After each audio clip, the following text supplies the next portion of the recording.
My name is Barry. I'm a Youth Unlimited youth worker. I work at the Mission Youth House. Part of my work is there, and it's a resource for at-risk and vulnerable youth in Mission. My name is Cameron. I'm 26 and I live in Abbotsford. And Cameron was, right from day one, I thought, this young man, there's something about him. He's genuine, he's friendly, he wasn't hard to get to know, and he was quiet, but there was something there that I thought was meaningful, and I really enjoyed the visits, the days when he would come by.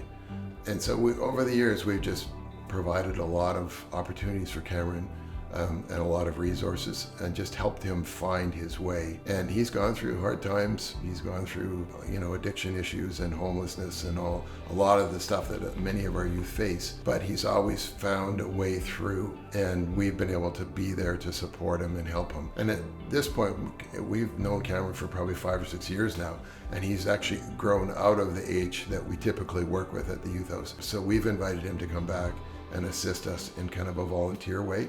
He wanted to be able to give back, which again shows the kind of person that he is. I think he's just a genuinely nice man.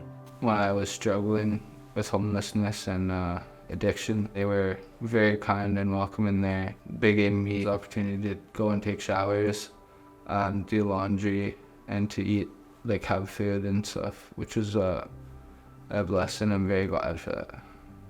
Probably the first time meeting Barry was one of the times I went to the youth house. He did the usual thing, ask me my name and stuff and how I was doing.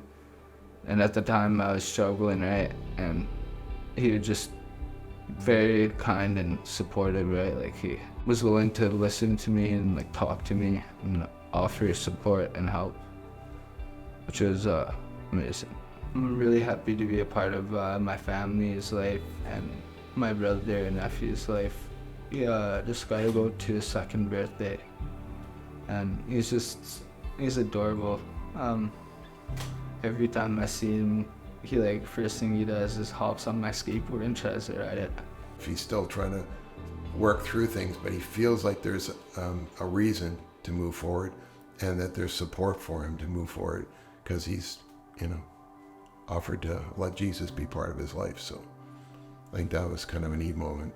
I mean, it's always, as a youth worker, you want to see those relationships get to the place where you can talk about important things and deep things in their life. It's a good place. We're going to a place where there's even more opportunities to grow and learn and learn from each other. My house in Youth Unlimited has been very helpful to the youth all around the communities that they serve, with providing shelter, clothing, food, whatever they can. Obviously, they could use some more funding. I think it's a really good cause to donate to.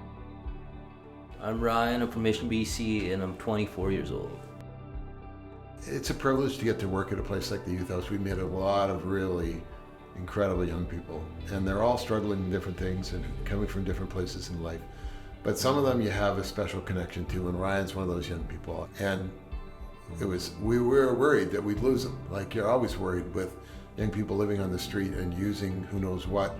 And we have lost young people to overdoses and all that, and that's the hard thing.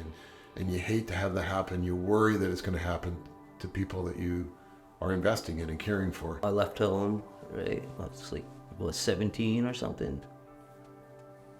I ended up drinking and stuff, smoking pot. I never really realized how much pot could actually damage your brain and mess things up.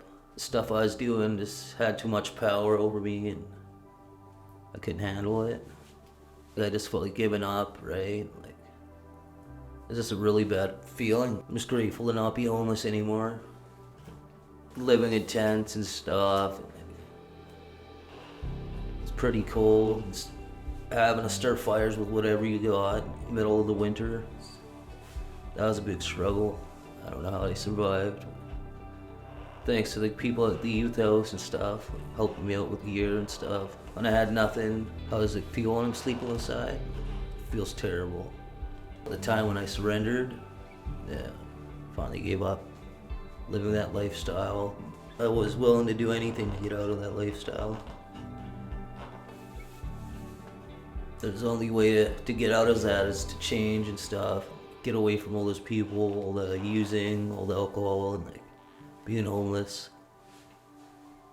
Being cold, barely having any clothes on my back. Walk over to the youth house and stuff, and ask for some help, use the resources, because they're there. There was a time when we were pretty concerned about this boy. He wasn't coming around to the youth house very much, and we knew he really needed what we had to offer. And so there were days where we would go looking for him just to see, make sure he was okay, make sure he was alive.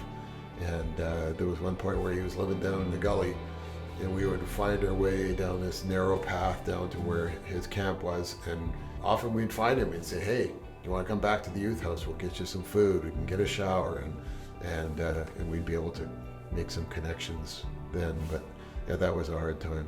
It felt really good to know that they weren't going to give up on me. Right. Really needed that. We have opportunities to speak into their lives that a lot of people don't get because they don't know these young people, and they don't have a place like my house where they have that connection point. And that gives us a chance to offer a lot of supports, whether it's helping them get into treatment, helping them turn themselves in if they've done things that are against the law and they need to deal with that, helping them go to court and speak before judges, take them to probation, support them, write letters on their behalf to acknowledge that they are trying to do things in a better way. And we've had a chance to do that with Ryan. I got arrested. I thought it was the worst thing that ever happened, but really it was a positive thing. Just a bunch of stupid crimes, like stuff you shouldn't be doing. Like, I don't know, it's just to get by and embarrass myself. I felt embarrassed, like about being homeless too. That really embarrassed me. I can say a big thank you to everybody that has helped me and supported me through the storm, I should say, that I've recovered from. I know Ryan's got that kind of heart. I've seen it many, many times. I've seen him reach out and help other people. Even when he was in a hard place, he was often willing to do something to help somebody else.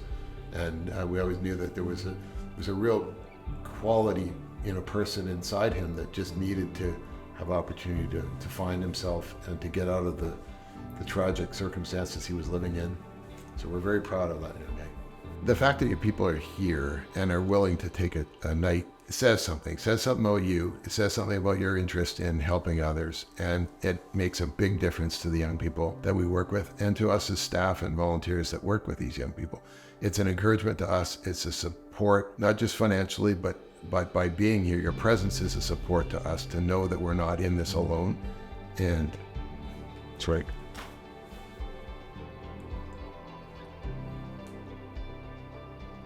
Yeah, I guess just not being in it alone. When you're a young person on the street, and I've talked to lots of them that have said they're so afraid, they feel so alone, they feel so vulnerable. The fact that you're willing to do this and to experience this tonight says that you're there to help these young people have somebody in their corner that can make a difference. And so we just want to thank you for taking that risk. I think you'll find that it's worth it. By morning, you might be sore and stiff, but you're going to realize how valuable this experience was. So thanks.